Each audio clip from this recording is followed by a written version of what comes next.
मेरे भाइयों, मेरे नौजवानों, आप इस वक्त जो सड़कों पर हैं, ये सिर्फ शरीयत को बचाने के लिए नहीं, बल्कि भारत के आर्टिकल में दफ़ा नंबर 14 है, जिसमें कहा गया इक्वालिटी बिफोर लॉ और the equal protection of the loss with in the territory of India. आप इसकी हिफाजत के लिए भी मैदान में हैं। आर्टिकल नंबर 25 आप उसकी हिफाजत के लिए भी मैदान में हैं। Article number 15 prohibition of discrimination on grounds of religion. इस जमीन पर सबसे बड़ा अगर धर्म मुल्क हिंदुस्तान में कोई धर्म है तो वह भारत का संविधान, भारत का धर्म है। इसीलिए कुर्सी पर बैठने वाले प्राइम मिनिस्टर साहब से कहना चाहते कि आप धर्म के नाम पर कोई कानून बनाएंगे, आप अगर जात के नाम पर कोई कानून बनाएंगे तो भारत का संविधान उसकी परमिशन आपको नहीं देता है। इसलिए कि आर्टिकल नंबर 15 में लिखा है prohibition of discrimination on grounds of religion. टोपी और दाढ़ी देखकर कोई कानून नहीं बनेगा। ये देश चलेगा तो भारत के संविधान से चलेगा, जो इस देश का कानून है, इस देश का धर्म है। और आप अगर ये समझते हो कि भाई ये बुज़दिल कौम है, ये कुछ करना नहीं जानती है, तो सुन लीजिए। 2 मिनट में अपनी बात पूरी करता हूं। इस मट्टी को बचाने के लिए सबसे पहले मैदान में 1755 के अंदर अगर कोई था तो यही कौम अली वर्दी खान था। अगर इस देश की मट्टी को बचाने के लिए 1799 में अगर कोई अंग्रेज के सामने खड़ा था तो वो शेर मैसूर टीपू सुल्तान था। 1831 में सर पे कफन बांधकर अगर इस मट्टी को बचाने के लिए कोई मैदान में थे तो इसी कौम के लोग सैयद अहमद शहीद बरेलवी थे 1757 के अंदर। और जनाब 1919 में जलियांवाला बाग में हमारे लोगों ने कुर्बानी दी। उस वक्त इसी कौम ने देश को आजाद किया था। अगर आप जैसे जालिमों से इस देश को आजाद कराने की जरूरत पड़ेगी तो यही कौम सर पर कफन बांधकर मैदान में निकलेंगे और देश को आजाद कराएंगे।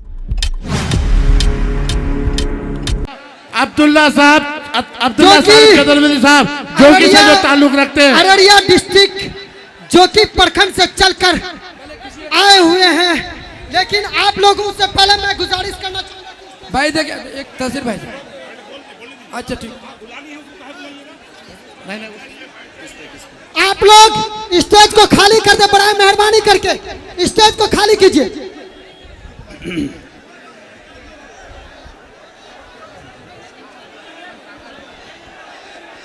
बिस्मिल्लाहिर्रहमानिर्रहीम।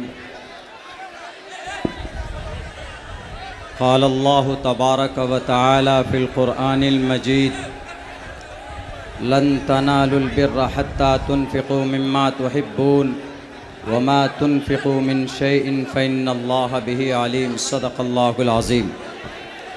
क़ाल रसूलुल्लाहि सल्लल्लाहु अलैहि वसल्लम इज़ा मातल इंसानु इनक़ता अन्हु अमलुहु इल्ला मिन सलासा इल्ला मिन सदक़तिन जारियतिन औ इल्मिन युंतफ़उ बिही औ वलदिन सालिहिन यदऊ लहु औ कमा क़ाल नबिय्यु अलैहि सलातु वस्सलाम।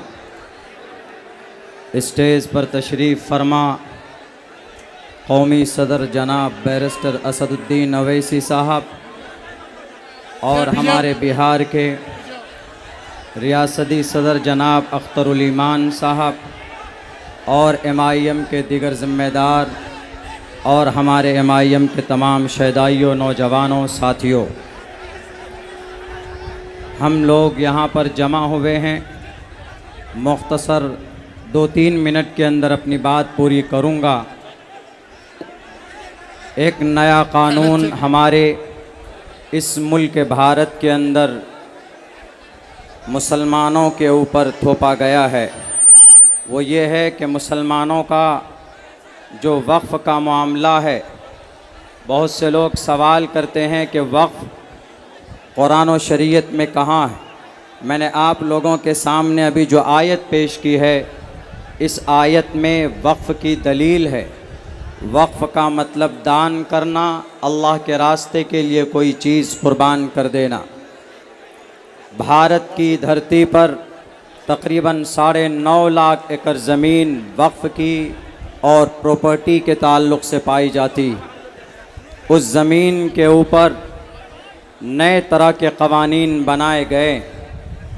आप मुसलमान हैं, आपको पता होना चाहिए कि वक्फ़ अब से 1400 साल पहले इमाम शाफ़ी फरमाते हैं कि सबसे पहले वक्फ़ इस ज़मीन पर अगर किसी ने किया है तो जनाब मुहम्मदुर रसूलुल्लाह सल्लल्लाहु अलैहि वसल्लम ने वक्फ़ किया।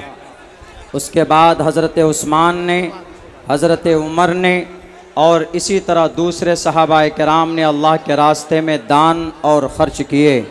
तो वक्फ़ का ताल्लुक़ हमारे अक़ीदे से भी है, वक्फ़ का ताल्लुक़ हमारे ईमान से भी है। आज जो मुसलमान सबसे ज़्यादा सड़कों पर है, दो वजह से। एक तो ये कि हमारा जो वक्फ़ का मामला है, चूँकि शरीयत से इसका रिश्ता है, हमारे अक़ीदे से इसका रिश्ता है और हम मुसलमान शरीयत से, अगर शरीयत न हो तो हमारे वजूद का कोई फ़ायदा नहीं।